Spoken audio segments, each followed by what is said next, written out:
The Karathi delegation had called it a cultural exchange. Ambassador Chen had called it an opportunity for peace. The children, all 7 of them, ranging from barely fledged to adolescent, had called it the most boring field trip ever. That was before the Varex attacked. The museum's crystalline walls shattered inward with a sound like 1,000 bells breaking. Plasma fire carved through the air where moments before the younglings had been admiring artifacts from the 3rd expansion. Chen moved without thinking, her body responding to instincts bred into humanity across 1,000,000 years of protecting the vulnerable. She swept the smallest Karathi, a cub named Rixik whose downy fur still held the silver of infancy, behind her body as the energy bolts screamed toward them. The impact drove her to her knees. Her chest burned. Through graying vision, she could see her own blood, startlingly red against the white marble floor. "Stay." "Down," she managed, pressing Rixik further behind a toppled display case. The Karathi children huddled together, their crystalline eyes wide with terror. Their escort guards lay scattered like broken toys, victims of the first volley. The Varex soldiers advanced through the smoke, their mandibles clicking with satisfaction. 12 of them, fully armed against 1 dying human and 7 children. Chen's hand found her sidearm. Standard diplomatic carry, a small plasma pistol with enough charge for maybe 5 shots. She raised it with a trembling hand and fired. 1 Varex dropped, then another. The 3rd shot went wide. "Human," the Varex commander chittered in broken galactic standard. "You die for alien spawn?" "Foolish." Chen fired again. Another insectoid warrior stumbled. Her vision was tunneling now, but she kept herself between the children and death. Their kind would not die for you, the commander continued, circling closer. "Doesn't matter," Chen whispered. She pulled the trigger again. Click. Empty. The commander raised its weapon, mandibles spread in what might have been a smile. "Goodbye, human." The shot never came. From behind Chen, Rixik's voice rose, not in fear, but in something ancient and terrible. The Karathi language was musical, built on harmonics humans couldn't fully replicate. But this sound was nothing like the gentle chittering she'd heard before. This was a war song. The other children joined in, their voices weaving together in a pattern that made Chen's bones ache. The air itself seemed to shimmer. "What?" the Varex commander began. Then the walls exploded. They came through every entrance, every window, every crack in the structure. Hundreds of them. Karathi warriors in full battle dress, their fur standing on end. Their claws extended, their eyes burning with a fury that transcended species.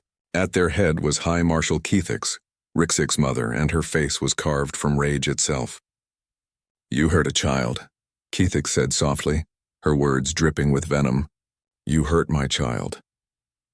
"And she saved her," another warrior added, gesturing to Chen's crumpled form. The human took the hit.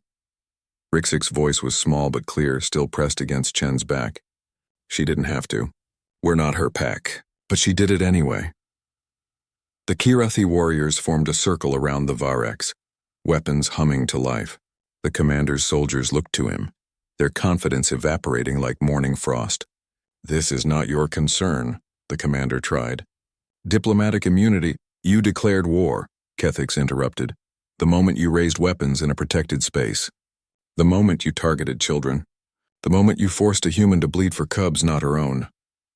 Rixik squirmed out from behind Chen, his small paws leaving prints in her blood. He looked up at his mother, then back at Chen's pale face, then at the Varex who had shot her. "We're going to kill them all," Rixik whispered, his child's voice carrying a weight that silenced the room. "Not today, not tomorrow, but my generation will remember. We'll remember the human who died for me, and we'll remember who put her in the ground. No treaties will protect you," Keithix agreed, advancing on the commander. "No diplomatic channels will save you. You've awakened something in us that hasn't stirred in 10,000 years. The Karathi do not forget debts, and we never forgive those who harm our young.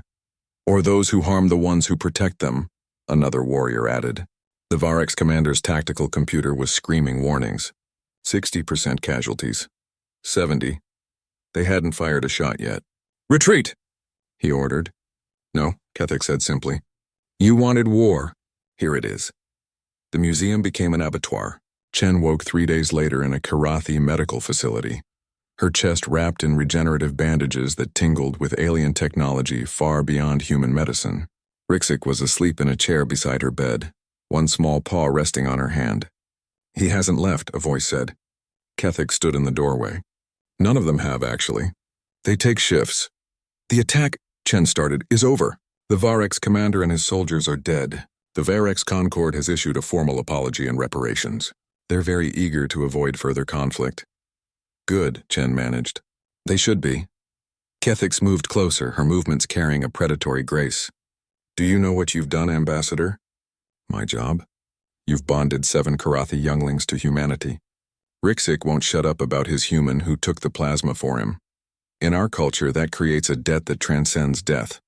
And when those children grow up, Kethix's smile was full of teeth, they'll lead our people, and they'll remember who bleeds for cubs. Chen looked at Rixik's sleeping face, so peaceful now. I'd do it again, she said.